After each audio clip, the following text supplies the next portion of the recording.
Olá, internauta, seja muito bem-vindo ao Esporte.com. Hoje vamos falar da 28ª rodada do Campeonato Brasileiro, onde o Cruzeiro caiu no Olímpico por 2-1 para o Grêmio e a vitória do Atlético Elástica, de 6-0 diante do Figueirense aqui no Independência. Comigo aqui no estúdio, Josias Pereira e Rômulo Abreu. Tudo bem, Josias? Tudo bem, Cabido? Muito boa tarde, nosso querido amigo internauta. Muito boa tarde também, Rômulo. Vamos comentar sobre essa rodada que foi muito favorável ao Atlético, que voltou a vencer convencendo, arrasando, massacrando mesmo o Figueirense. E o Cruzeiro, que sofreu uma virada incrível no Olímpico, atuando bem na primeira etapa e na segunda etapa recuando totalmente, um futebol abaixo da crítica. E você, Rômulo, tudo bem? Tudo bem, Leandro? Tudo bem, Josias, internauta? Boa tarde. Vamos comentar aí nessa rodada que foi boa para o Atlético, fez o papel dele, pegar um time fraco como o Figueirense, que perde para todo mundo fora de casa, tem que ganhar e tem que ganhar muito mesmo, placar elástico, fazer saldo de gols aí. E por outro lado o Cruzeiro também, que perdeu, era esperado, mas não da maneira que foi, abrindo placar, começando bem e depois sendo irreconhecível no segundo tempo. Vamos ver aí o que tem para frente para os dois times mineiros. Lembrando ao internauta que você pode mandar a sua pergunta, basta acessar o portal Tempo Online, www.tempo.com.br, ou mandar a sua pergunta via Twitter, que é o _super_FC. Underline não, gente? @super_FC.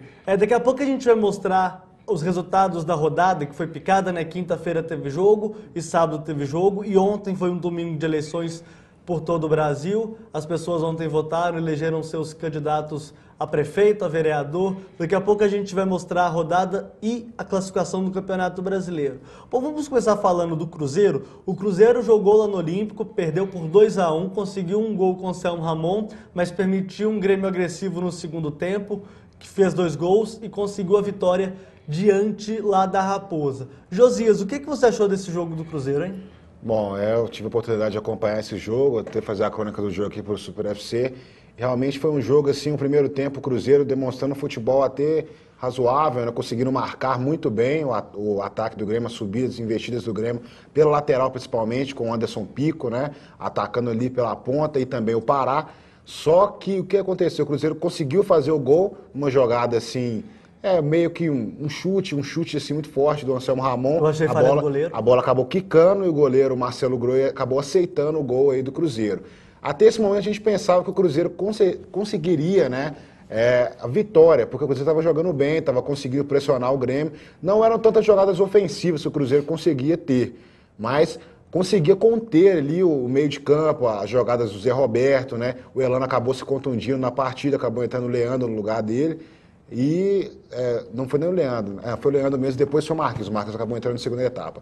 Só que aí chegou o segundo tempo, quando a gente pensava que o Cruzeiro ia conseguir manter essa mesma pegada, o time recuou completamente, foi um time muito apático, aí aconteceu a saída do Ceará, que também se lesionou, acabou entrando o Diego Renan, depois o Celso Rotti tirou o nosso querido amigo Borges e colocou um zagueiro, o Matheus.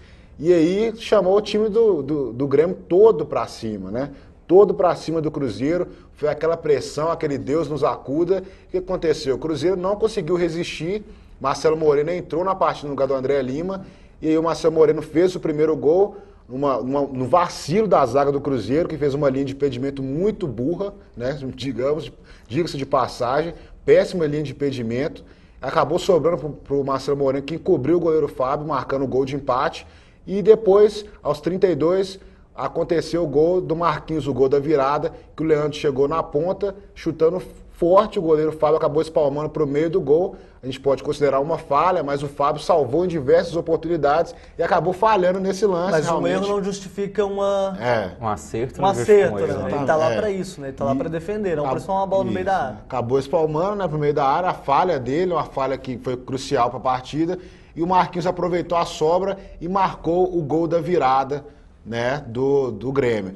Agora, o que eu achei muito interessante nessa partida é que o Cruzeiro, ele foi atacar no segundo tempo, não foi nem ataque, não, foi uma investida ao ataque aos 14 minutos. O primeiro chute ao gol do Cruzeiro foi aos 31 minutos do segundo tempo.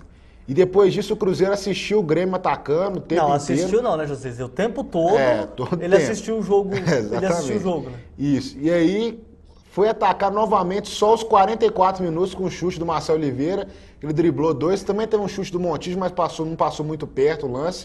Então foi pressão do Grêmio o tempo inteiro e o Cruzeiro assistindo passivamente. E nosso querido amigo Celso Rotti, né, no final do jogo, atribuindo a derrota do Cruzeiro, o 7º tropeço do Cruzeiro, seguiu o 7º jogo sem vitória, a atuação da arbitragem do Jailson Macedo de Freitas, que, ao meu ver, não contribuiu em nada para essa derrota do Cruzeiro, mas, segundo o Celso Rotti, foi o fator preponderante para esse tropeço do Cruzeiro lá no Olímpico. E o que você achou dessa partida, Rômulo? Vide que o Celso Rotti não consegue ganhar de ninguém com esse time do Cruzeiro e se manter no cargo para sempre, né? Eternamente. Não tem falar demais que é ser redundante. Celso Rotti foi para Porto Alegre esperando perder mesmo. Acharam, porque para mim aquele gol do Cruzeiro foi no momento que o Cruzeiro estava sendo pressionado pelo Grêmio. O Grêmio foi melhor em campo o jogo todo, mas no primeiro tempo houve esboçou um equilíbrio. E foi um gol encontrado, quando o Samuel Ramon chutou uma bola cruzada, estava chovendo na hora, a bola estava molhada, o goleiro falhou. E foi uma sorte para o Cruzeiro. E aí no segundo tempo ele tentou segurar o empate, um resultado, porque ele já achou que estava saindo no lucro. Então ele foi extremamente medroso na hora que ele tira o Borges, que é o único atacante lúcido que o Cruzeiro tem, que poderia de repente, porque ele tem faro de gols, ele é consciente, frio para finalizar, então numa bola que sobrasse ali, ele poderia fazer mais um gol, tira o jogador, coloca Matheus, recua o time, chama o Grêmio para cima, então ele estava realmente querendo perder e já não tem nem mais argumentos, né? Porque quando começa a vir com esse papo de juiz, num jogo que não houve nada de especial para colocar a culpa no juiz, é porque realmente já não sabe o que fazer, tem muito tempo que ele está perdido mesmo, ontem foi a mesma coisa, entrou derrotado, entrou achando que ia perder mesmo, e foi isso que aconteceu. É lamentável a gente ver o Cruzeiro nessa situação, ver o Celso Rotti, o técnico não está tendo a menor condição de treinar esse time. E, Josias, você acha realmente que foi falha do goleiro Fábio? Você acha que Celso Rotti poderia ter tido mais opções nesse jogo? Bom, a falha do Fábio com certeza aconteceu, né? Porque ele acabou rebatendo ali para dentro da área. Só que também foi uma falha de cobertura da zaga do Cruzeiro, né? Porque se ele rebatesse para o outro lado, também teria um outro jogador do Grêmio ali para arrematar e fazer o gol, né, do Grêmio. Então faltou um pouco mais ali da cobertura da zaga, que mais uma vez se mostrou perdido no primeiro tempo, até que conseguiu conter lá o ímpeto ofensivo do Grêmio, mas na segunda etapa também mostrou dificuldades, principalmente após sair do Ceará. O Ceará não estava subindo muito ao ataque, mas na defesa ele estava conseguindo desempenhar um bom papel, e quando ele saiu, entrou o Diego Renan, desmantelou todo o esquema tático da defesa do Cruzeiro, aí sim complicou de vez, né? O Grêmio subiu, o Marcelo Moreno entrou e foi um Deus nos acuda nas pontas, com o Leandro atacando. Então o Cruzeiro demonstrou que é muito dependente de certos jogadores. E eu faço uma crítica aqui também à atuação do Montijo, que mais uma vez foi abaixo da crítica na partida contra o Grêmio. Não apareceu para o jogo, deu um chute lá que não foi lá essas coisas. Também estava muito. A gente pode falar de marcação, o campo estava pesado por causa da chuva, mas mesmo assim o Montijo está precisando mostrar um futebol, pelo menos alguma coisa aí para justificar o salário que ele ganha no Cruzeiro, né? Justificar todo o investimento que o presidente Gilvan fez na sua manutenção aqui no clube, com proposta de Corinthians, São Paulo, e ele não está mostrando nada e o Cruzeiro está perdido. Eu acho que o Montijo reflete o próprio Cruzeiro, né? Ele é o espelho do que está acontecendo no Cruzeiro. Apático, sem compromisso, Isso, que não ganha de ninguém, que não tem força, que não consegue armar um esquema para jogar contra ninguém. É óbvio que o Grêmio era muito favorito diante do Cruzeiro no Olímpico, mas nenhum esboço de pressão o Cruzeiro teve, principalmente no segundo tempo. Segundo tempo, praticamente, depois da alteração do Luxemburgo, colocou Marcelo Moreno no time, também a entrada do Leandro, o Grêmio matou o Cruzeiro. Agora, é interessante, né, ver que não é só os treinadores daqui que erram, né? O Luxemburgo deixar o Marcelo Moreno no banco é um negócio absurdo, né, Rômulo? Eu até achei estranho, será que eu perdi alguma coisa essa semana? O Marcelo Moreno tá jogando por quê, né? Não deu para entender mesmo. É porque o ataque já não fazia gol há muito tempo no Grêmio. O Marcelo Moreno, ele tava, pelo que as informações que a gente recebeu, o Marcelo Moreno estava gripado, né? Então, o Vanderlei Luxemburgo acabou optando por deixar ele no banco, para poupá-lo, guardar para a segunda etapa, mas mesmo assim, né? Ele deveria ter começado. Não, tinha que ter começado, matando a pau, é um grande jogador. Ele não comemorou o gol, né, em virtude do seu amor à camisa do Cruzeiro. Foi um dos clubes que o deixaram na mídia, né? Ele jogou no Vitória, jogou no Cruzeiro, jogou no Shakhtar e agora ele está no Grêmio de Futebol Porto Alegrense, né? Josias, me fala um pouco mais sobre esse jogo com relação à classificação do campeonato, né? A gente já tem condição de mostrar essa tabela, vamos mostrar ela. Primeiro vamos mostrar, obviamente, os resultados de quinta e de sábado e na próxima rodada a gente já coloca a classificação do campeonato. Vamos lá? Tá aí os jogos da 28ª rodada, né? O Flamengo empatou com o Bahia, 0-0. Esses jogos, lembrando, aconteceram na quinta-feira. A Portuguesa ganhou de 5-1 do Sport. O Curitiba ganhou da Ponte Preta 1-0. Agora os jogos de sábado. Vamos lá, os jogos de sábado. São Paulo 3-0 no Palmeiras. Esse resultado deixa o Palmeiras ainda mais perto da Série B ano que vem. Santos 1, Inter 1, Náutico 2, Corinthians 1, Atlético Goianiense 0, Vasco 1, ótimo resultado para o Vasco, né? O Fluminense ganhou, obviamente, com gol de Fred 1-0 do Botafogo. E o Grêmio passou pelo Cruzeiro 2-1 e o Galo enfiou 6 no Figueirense. Agora a classificação do campeonato. Tá aí, o Fluminense com 62 na liderança, o Atlético tem 56 na segunda posição, o Grêmio segue na terceira posição com 53 pontos, 3 pontos a mais que o Vasco da Gama, que tem 50. O Cruzeiro já só tá caindo, né? Agora ele é o 10º colocado, tem 36 pontos. Virando a página, temos o Sport Recife na 17ª colocação, o primeiro da zona de rebaixamento, né, com 27 pontos. O Palmeiras é o 18º, tem 26. O Figueirense é o vice-lanterna, tem 22. E o último colocado é o Atlético Goianiense com 20 pontos ganhos. Josias, vendo a classificação do campeonato, você acha que existe a possibilidade de segunda divisão para o time do Cruzeiro? Bom, o Cruzeiro está contando realmente com a sorte de ter times bem piores do que ele, né? Você vê a situação do Sport, Atlético Goianiense, o Palmeiras também está brigando ali para... Nossa, o Figueirense, então, daqui a pouco a gente vai falar, nem precisa discutir, né? Não precisa nem discutir. Então, o Cruzeiro está tendo um pouco de sorte, mas precisa realmente começar a pontuar, né?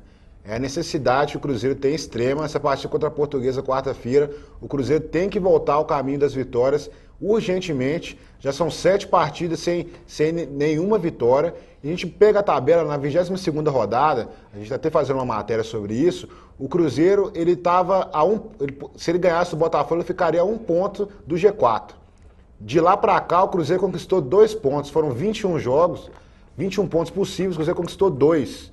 É uma coisa absurda, né? Em 21 pontos, um time como o Cruzeiro conquistar apenas 2 pontos, né? E a gente vê que o Cruzeiro no retorno inteiro, ele conquistou 8 pontos. Então é uma coisa assim, lamentável, uma coisa que está abaixo. Assim, lamentável não, né? Pífio. É ridículo. Aproveitamento um time que pífio. Achou que podia fazer alguma coisa no campeonato, fazer 8 pontos ganhos no retorno, né? Exatamente, é uma coisa assim, ridícula mesmo.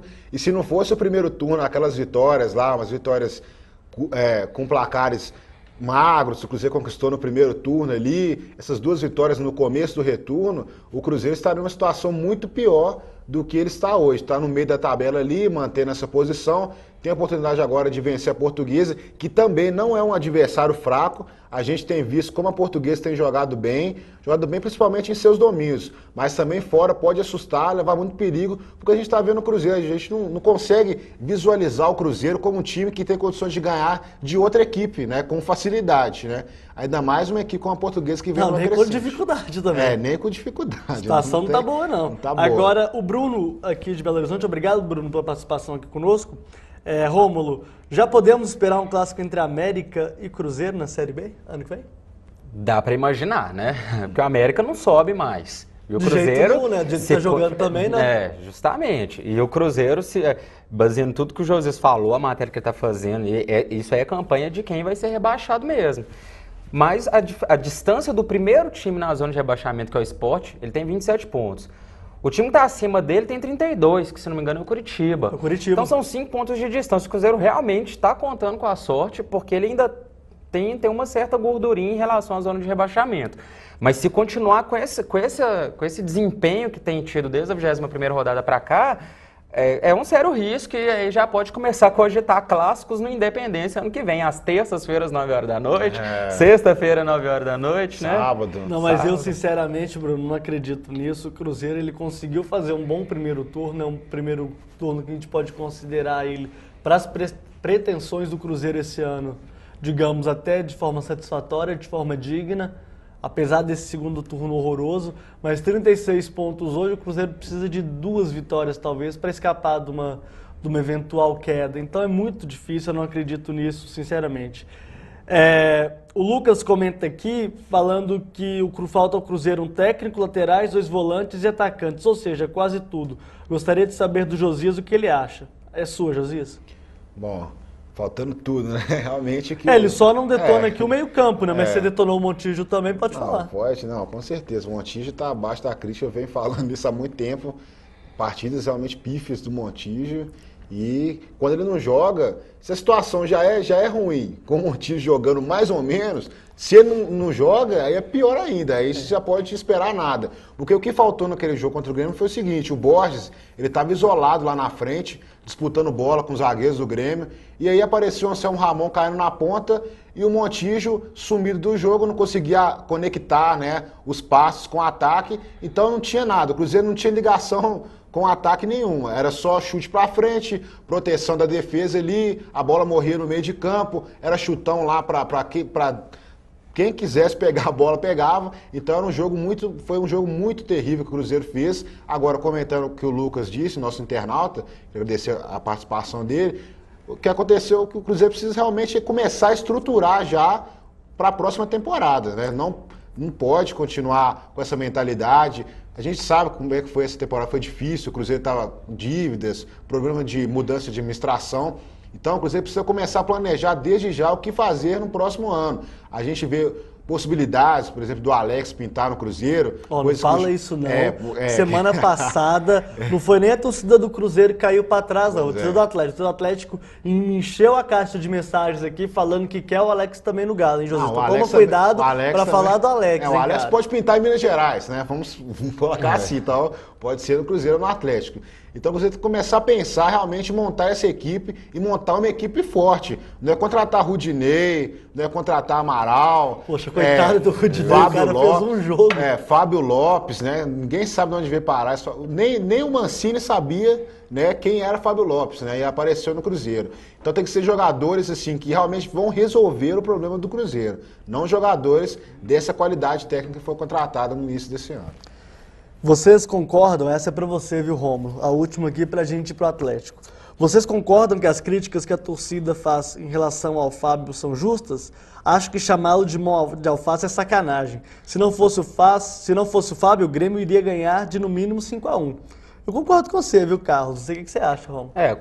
Às vezes é um pouco exagerado, sim, porque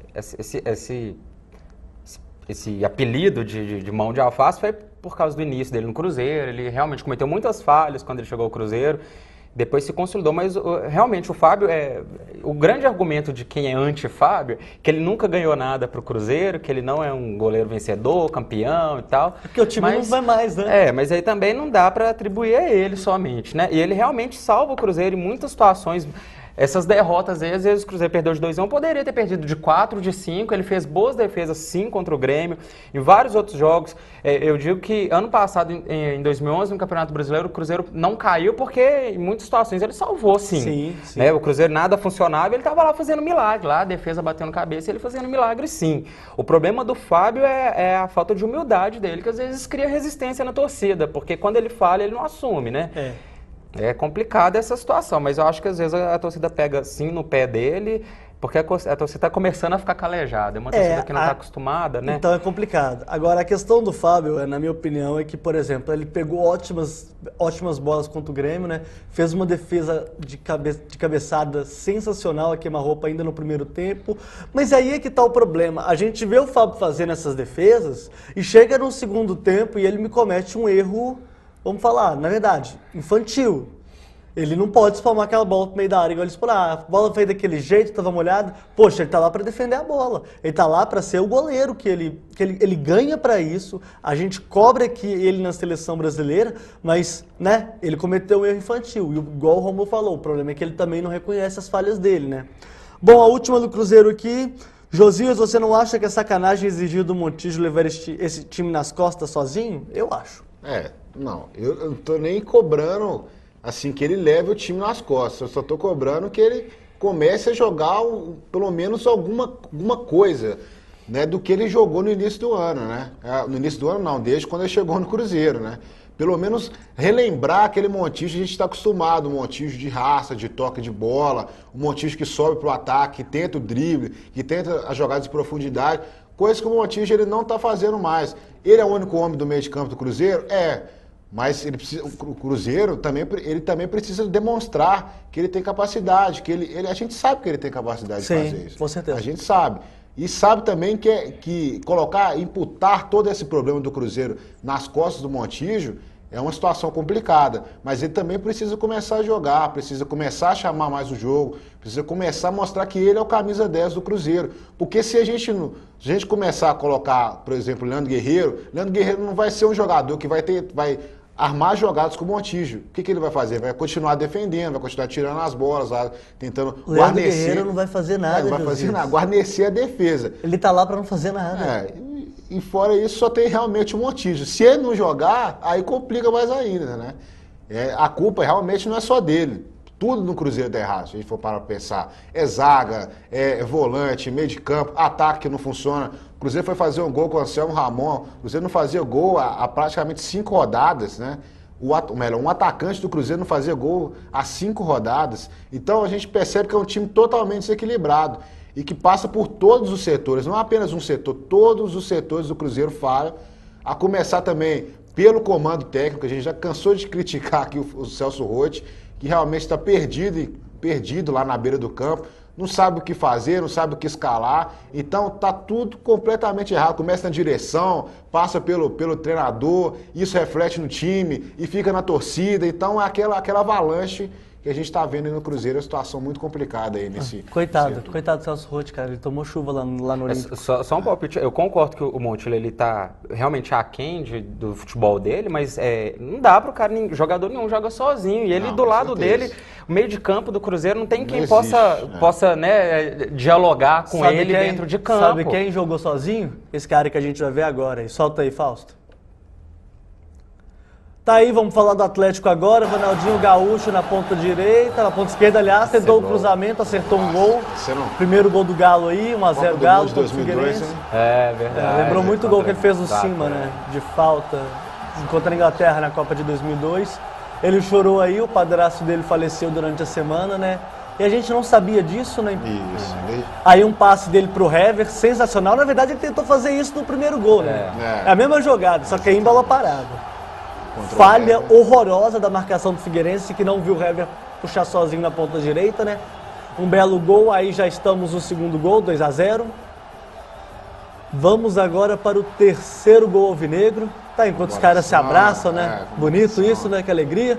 Vamos lá, o Ronaldinho tocou para trás, recebeu a falta. Sofreu a falta ali. Aí, gênio, né?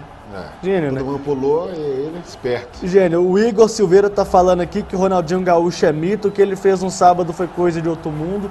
Em Minas tem o ET famoso que é o de Varginha, mas o R49 é tão anormal que ele parece que é de Marte. Concordo com você, viu, Igor? O que ele fez nesse jogo não tem condição. Cobrança de escanteio. Pênalti, ele mesmo vai bater. Terceiro é dele. Gol, hat-trick. Hat-trick, né, Josias? Como você gosta bem de dizer. Golaço. 4-0 Galo. 4, né? Isso. 4-0 Galo. Ele foi lá pra torcida comemorar, a torcida do Galo exaltada já. Aí ainda tava 0-0 Fluminense e Botafogo, né? Aí ótimo... Olha a jogada, o Ronaldinho Gaúcho.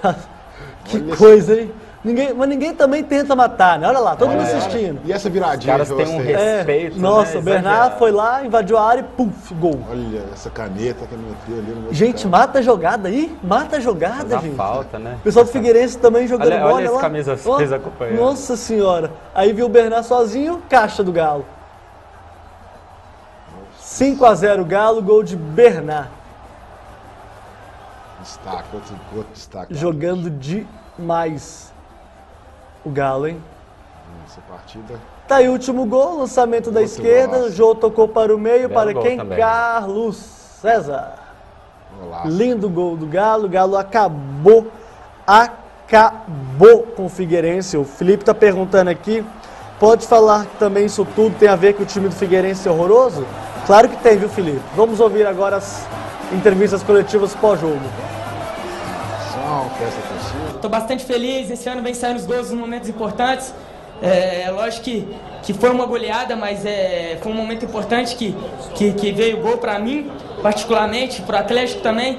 Privilégio nosso de atuar do lado deles, de vocês, de ver, narrar, porque é um jogador sem dúvida acima da média e quando está inspirado é difícil parar. A gente tem que aproveitar essa fase dele, correr por ele, né? Também ele está nos ajudando, não está só jogando com a bola. Então, aliar essa qualidade dele e o nosso trabalho de todo mundo vai ser mais um ponto forte do Atlético. Em momento algum a gente desprezou o adversário, pelo contrário, o maior respeito foi tentar fazer gol. Então eu acho que a equipe jogou muito bem, jogou como quem quer chegar ao título e tem que ser jogo a jogo assim. Não vão ser goleadas sempre, mas com essa entrega, com essa atitude que a equipe teve hoje. Não desrespeitar o adversário, o Atlético não fez isso, né? Quem fez isso foi o próprio Figueirense, né? Eu nunca vi um time tão mal armado para um jogo de futebol igual esse time do Figueirense entrou contra o Atlético. Aí você pega essa equação, Ronaldinho Gaúcho um dia inspirado, o Atlético bem armado e um Figueirense horroroso, 6-0, né, Romulo? Esse jogo contra o Figueirense ficou parecendo aqueles jogos de sub-15 contra sub-12, que os meninos de 12 não vão dar a menor conta, porque não tem corpo, não tem físico para aguentar e tem medo de jogar contra os gigantes, né? Então realmente, o time do Figueirense, o Atlético, e foi um jogo propício, a gente falou isso aqui sexta-feira, né? Era um jogo propício para o Atlético jogar e ganhar de goleada mesmo. É um jogo que pode determinar o rebaixamento do Figueirense, porque isso abala demais um time, né? Uma goleada como essa. Abala demais um time, ele já está numa situação horrível na tabela, penúltimo lá, 22 pontos, muito longe, tá a 10 pontos para sair da zona de rebaixamento. Então esse jogo aí pode ter sido crucial no futuro do Figueirense na Série A desse campeonato. O Figueirense ele não está rebaixado matematicamente, né? Obviamente faltam ainda 9 jogos, né? Faltam 10 jogos, 10 jogos para o encerramento do campeonato, mas moralmente falando a gente já pode decretar justamente tanto o Atlético Goianiense como o Figueirense na segunda divisão, que é um time que vem jogando desse jeito, como que sacode a poeira e começa a ter uma reviravolta, né? Depois passou o campeonato praticamente todo dentro da zona de rebaixamento. Não tem condição. O Érico aqui de Sabará, obrigado pela sua participação. O que vocês analisam dos adversários futuros de Galo, Fluminense e Grêmio? Quem tem o caminho mais árduo? Érico, eu vou só abrir aqui a minha tabela.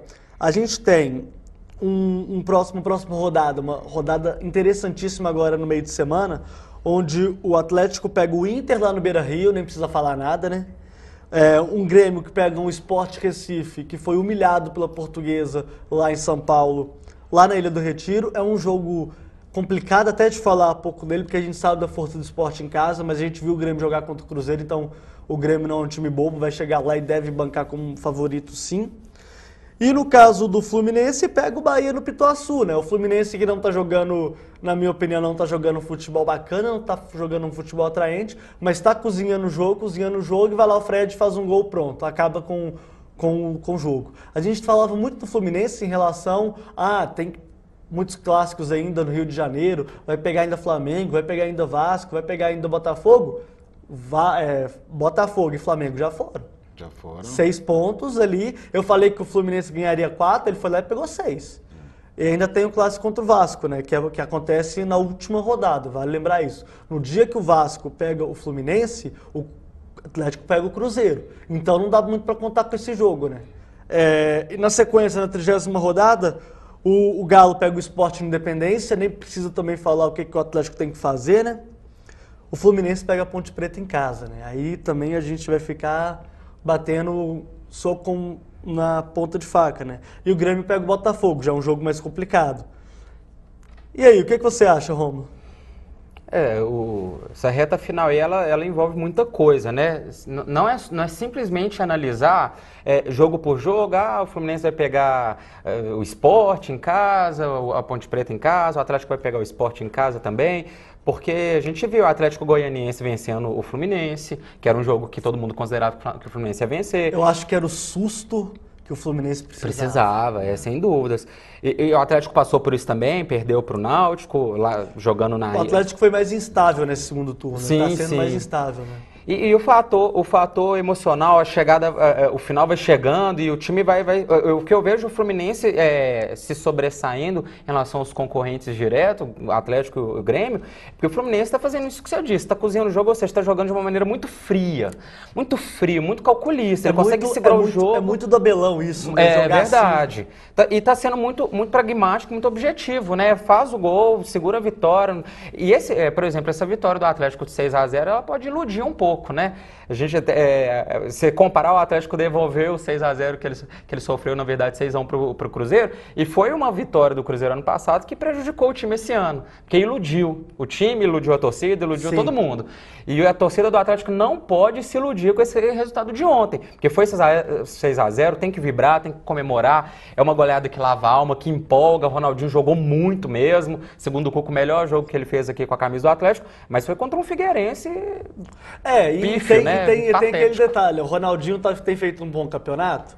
Tem, mas ele não estava sendo decisivo nas últimas rodadas. Ele teve uma queda e ontem principalmente no segundo turno, né? Aí ele me joga isso tudo, aí eu não sei se você vai concordar, internauta, infelizmente contra o Figueirense, né? Sim. Porque o Galo sem Ronaldinho Gaúcho com o Ronaldinho Gaúcho tem que pegar o Figueirense na parede e meter gol. Não sei o que você acha, né, Josias? Tem uma pergunta aqui do Leonardo, de Belo Horizonte, ele fala o seguinte: o Galo é Galo e vai pegar o Inter desmantelado, sem Guinhazu, Forlan e Damião, todas em suas respectivas seleções. Lembrando também, né, Leonardo, que o Galo tá sem o Vitor, né? E sem os alicerces do time, que é Pierre e Leandro Donizete.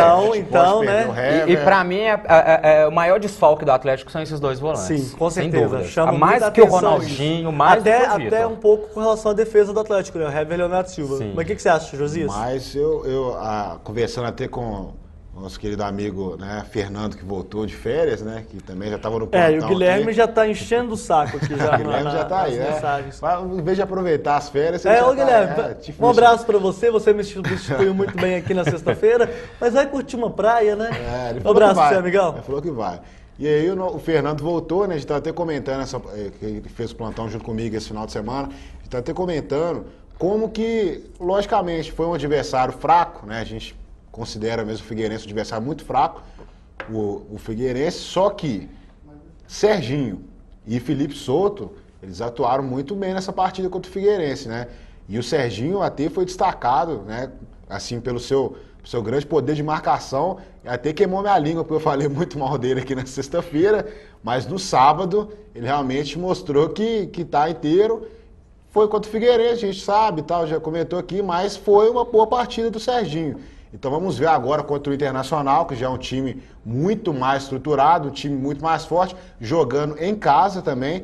Mas eu acho que essa dupla consegue segurar um pouco a onda, né, nesse jogo aí contra o Internacional. O Internacional, como o nosso internauta bem disse, está desfalcado. Realmente Damião, Forlan, Guinhazu vai fazer muita falta mesmo para o Inter. Mas o Atlético também tem problemas, né? Pode ficar sem o Hever, ter o julgamento. Tem Ronaldinho Gaúcho aí também, que pode pegar uma suspensão por causa daquele lance do Kleber. Tá sem o Vitor, sem Pierre, sem Leandro Donizete, como foi bem citado aqui. Então, as duas equipes têm problemas. Então pode ser um jogo muito, muito igual lá no Beira-Rio. Né? E vamos ver o que vai acontecer. O Atlético precisa da vitória para continuar nessa caça aí, implacável ao Fluminense, que lidera o campeonato. Inclusive nessa partida, eu tive a oportunidade também de ver o jogo do Fluminense contra o Botafogo. O Botafogo foi muito mais decisivo ao ataque do Fluminense, ao ataque, né? Foram várias jogadas, não foi só uma não, foram várias jogadas do Botafogo que o Diego Cavalieri atuou muito bem, executou grandes defesas, salvou o Fluminense realmente de uma derrota e faltou o que o Sidorf no final do jogo disse, o Sidorf e o Andrezinho, faltou foi maturidade, porque se o Botafogo tivesse um jogador como o Fred, frio ali, para finalizar, concluir essa última bola, com certeza ali o Botafogo poderia ter conquistado a vitória ali sobre o Fluminense. Só que aí não tem a qualidade do Fred, né? Que realmente decidiu a partida, fazendo um único gol dessa vitória aí solitária, e o Fluminense vai conquistando pontos assim, ganhando de 1-0, né? Sofrendo, mas ganhando, vencendo, conquistando os 3 pontos. Mas eu tô muito triste com a CBF, com a FIFA, com todo mundo. Me coloca uma data FIFA, ok, quarta-feira, etc., eliminatórias, daqui na África, na CONCACAF, na Europa, seja lá o que for. Ok, mas aí você pega um campeonato brasileiro na sua reta final e me coloca justamente numa data FIFA. Pra que isso?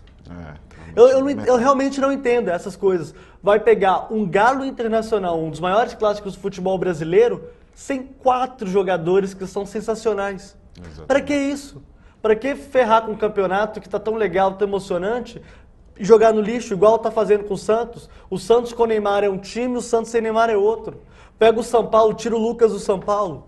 Aí a torcida do Fluminense deve estar assim aliviada porque o Fred não foi convocado, o Cavaleiro foi convocado, né? Hoje em dia as torcidas não estão querendo que seus jogadores sejam Não, convocados, razão, né? Não tem mais poxa. orgulho, né? E com razão, não tem sentido. O Cruzeiro que tá essa baba que tá, podia perder para um jogo contra a Portuguesa, por exemplo.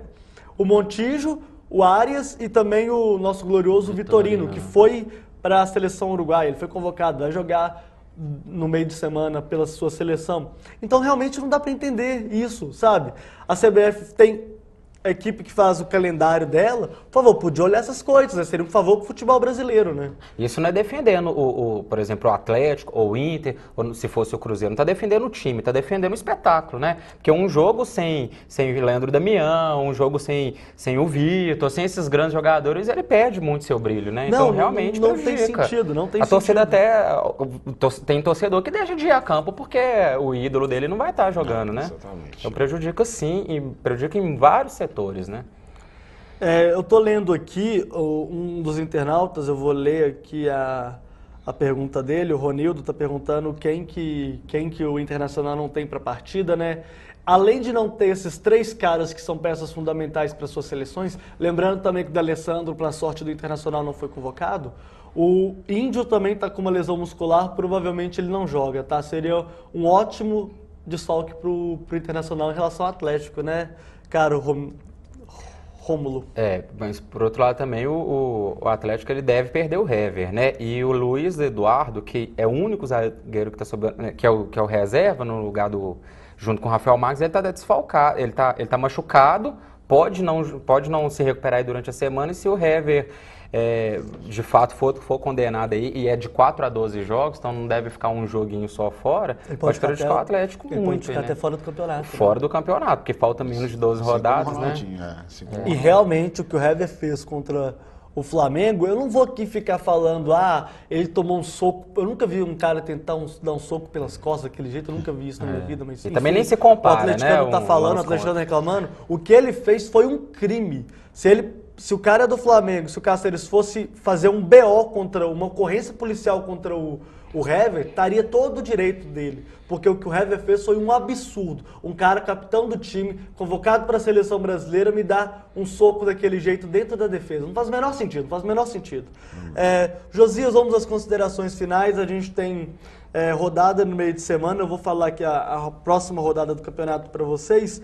29ª rodada, temos Botafogo e Santos lá no Engenhão, Cruzeiro e Portuguesa lá em Varginha, Ponte Preta e Náutico no Moisés Lucarelli, Figueirense e Atlético Goianiense no Orlando Scarpelli, Bahia e Fluminense no Pituaçu, Vasco e São Paulo em São Januário, um grande clássico do futebol brasileiro. Esse jogo acontece na quarta-feira. Corinthians e Flamengo também outro grande clássico. Aí eu não consigo entender essas coisas. Coloca Vasco e São Paulo e me coloca Corinthians e Flamengo. Eu não vou entender isso nunca, tá, gente? Inter e Atlético lá no Beira... Vamos parar de falar, né? Na quinta-feira temos Palmeiras e Curitiba e Sport e Grêmio. E aí, Josias, é uma rodada complexa aqui pra gente, né, do futebol mineiro, né? Pois é, jogos aí, muitos jogos importantes, né? Destaque também para esse jogo aí entre Figueirense e Atlético Goianiense. Que jogo, hein? Numa semana de tantos jogos. Jogões, né? Clássico do futebol brasileiro, né? Figueirense e Atlético Goianiense é um jogo desesperador, né? As duas equipes aí sobrevivendo por aparelhos, respirando por aparelhos, né, no Campeonato Brasileiro. Mas, em contrapartida, temos jogos aí, jogos que prometem empolgar realmente. São pelo menos 6 jogos de ponta aqui. Isso, esse jogo aí entre São Paulo e Vasco, um grande jogo mesmo. Corinthians... Só um pouquinho, o Vasco e São Paulo vai definir a vida dos dois, né? Exatamente. Se, por exemplo, o São Paulo perde, praticamente, eu não vou falar óbvio, né? Claro, faltam ainda 10 rodadas, mas o Vasco já descola, né? O G4 ele fica descolado em relação ao resto, né? Exatamente. Mas continue, Josias, desculpa pela interrupção. Tranquilo. E esse jogo entre Corinthians e Flamengo também, que é um clássico nacional, a gente sabe da rivalidade das duas torcidas e aí E vai ser um jogo que promete muito, apesar de que o Corinthians também não está muito pensando no Campeonato Brasileiro, não. Eu tô o negócio preocupado, deles é mundial mesmo. preocupado em ir para Yokohama, tentar ganhar do Eles estão até Chelsea. trocando farpa já com os jogadores do O Chelsea. Ramires Tite, falando, né, que não tem que falar nada pro Tite, que o time do... Aliás, Tite não, pro Emerson, que hoje o Chelsea está preocupado com a Liga dos Campeões e com razão, tem que preocupar com a Liga dos Campeões mesmo. O pau tá quebrando pro lado do Chelsea, tem um grupo dificílimo lá. Mas chegando em dezembro, o Chelsea resolve lá o problema com o Corinthians, né? Exatamente. E aí o Flamengo precisa ganhar, né? O jogo vai ser em São Paulo, um jogo muito complicado lá no Pacaembu. E agora, voltando ao nosso futebol mineiro, realmente, Cruzeiro, aí tem que ganhar. Não pode pensar em outro resultado a não ser vencer a Portuguesa em Varginha. E o Atlético precisa também, né, conquistar pelo menos, almejar pelo menos a vitória lá também no Beira-Rio, para continuar nessa caça implacável e torcer pro Bahia, né? Quem sabe aí o Bahia surpreende, porque o Bahia tem feito uma boa campanha no segundo turno. Você tá falando para quem torcer pro Bahia, José? Torcedor do Atlético, né? A torcedor do Atlético tem que torcer pro Bahia. Vai receber o Fluminense. Vai receber o Fluminense, o Pituaçu. Então, uma vitória ali do Bahia ali pode ajudar muito a situação do Atlético. Na outra rodada pode, quem sabe, reassumir a ponta do Campeonato Brasileiro aí. E você, Rômulo, suas considerações sobre essa rodada, a 29ª? Pode ter os seus atrativos esse clássico entre Figueirense e Atlético Goianiense, porque os dois precisam vencer, estão desesperados, e isso pode tornar um jogo emocionante, apesar da baixa técnica, né? Só faltava. Ou vai ser um jogo de dar sono, ou vai ser um jogo de superação e superar, né? Superação para nós que vamos ter que ver esse jogo. Como amante do futebol, a gente tem que torcer que tem algum Eu não consigo olhar o horário aqui do jogo, viu? Se fosse às 9h50, eu realmente não ia entender mesmo. Mas, enfim, Internauta, vá lá no Super FC e olha o horário do jogo pra gente. E avisa aqui se der tempo, né? Mas falando de time mineiro, o Cruzeiro tem que vencer de qualquer jeito, não tem essa, vai jogar em casa, em Varginha, a torcida do interior apoia, um pouco mais paciente que a torcida da capital, tem que aproveitar isso aí, tem que ganhar dessa Portuguesa aí, porque senão pode começar a preocupar. Se o Flamengo ganhar do Corinthians, que não está interessado em Campeonato Brasileiro, passa o Cruzeiro. O Cruzeiro está com 36 e tem uma série de times ali com 36, 35, 34, se esses times todos ganham, o Cruzeiro cai lá para 15º, 14º. Aí ele fica lá na rabeira. Tem mais essa partida aí, pode até determinar o futuro de Celso Roth no Cruzeiro. Eu acho que esse futuro está sendo postergado por demais. O futuro do Celso a gente está comentando isso. O futuro do Celso Roth tem quantas rodadas? 15? Diretoria do Cruzeiro. Não cometa o erro do ano passado, que virou o ano, manteve o ano com o Mancini, né? Ganhou, 6-1, o time ficou... Acho que o Giovani ficou sem graça de demitir ele por causa da goleada de 6-1 no Atlético, e segurou, não cometa isso. O Celso Roth não pode continuar na frente do Cruzeiro ano que vem, porque ele já está demonstrando que ele não está tendo controle desse time aí, não está sabendo armar o time, não está sabendo fazer absolutamente nada e já está indo para o campo com uma postura derrotista, né? Então, é melhor mudar. E o Atlético também tem que tentar beliscar, é um jogo que se empata, ou de repente se perde, dá para entender porque é um clássico mesmo, o Inter é um time grande, a camisa pesa, tá jogando diante da sua torcida. Mas para quem quer ser campeão tem que se superar e fazer alguma coisa lá, que o Fluminense pode bater um Bahia, não vai ser surpresa nenhuma ganhar do Bahia, o Cruzeiro ganhou do Bahia no Pituaçu, né? Então o Fluminense pode ir lá ganhar e aí se o Atlético pelo menos empata, a vantagem vai ser irreversível, na minha opinião. Eu consegui, me informaram aqui, Figueirense Atlético Goianiense acontece às 7h30 da noite, tá? Obrigado, CBF. Bem na hora do jogo do Cruzeiro. Pela sua participação, pela sua decência de colocar esse jogo às 7h30 da noite. Eu gostaria de agradecer aqui a participação do Josias. Obrigado, Josias, pela sua participação aqui conosco mais uma vez. Eu que agradeço, Cabido. Muito obrigado a você também, amigo internauta. E mais uma vez faça aí a campanha para que vocês continuem acessando o superfc.com.br. Continue bem informado sobre tudo o que acontece no futebol mineiro e futebol internacional, além dos outros esportes. Futebol americano, né, Josias? Futebol americano. Não vou discutir futebol americano com você hoje aqui, não. Obrigado, Romulo, pela sua participação aqui mais uma vez. Obrigado, Cabido, Josias, sempre um prazer. Obrigado, internauta, por acompanhar aí o esporte.com e ajudar a gente a fazer esse programa tão bacana. E reforçar, superfc.com.br, melhor cobertura aí de todos os esportes aqui em Minas Gerais, Brasil e mundo. Inclusive do futebol americano. Inclusive futebol americano, beisebol, né? Voltou NBA, tudo. Daqui a pouco a gente vai falar de outras coisas aqui, aí a Gabriela vai ficar com raiva da gente. Vamos encerrar o programa, né? Não, fala isso. Falando do vôlei, o Estado do Cruzeiro embarcou ontem para Doha, né? Vai disputar o Mundial de Clubes, vai pegar o Trentino pela frente no grupo lá do Mundial, da chave A. É isso, internauta. Gostaria de agradecer a sua participação mais uma vez. Obrigado ao Fausto, ao Sidão e ao Emerson pelo apoio aqui. Fiquem com Deus e até lá.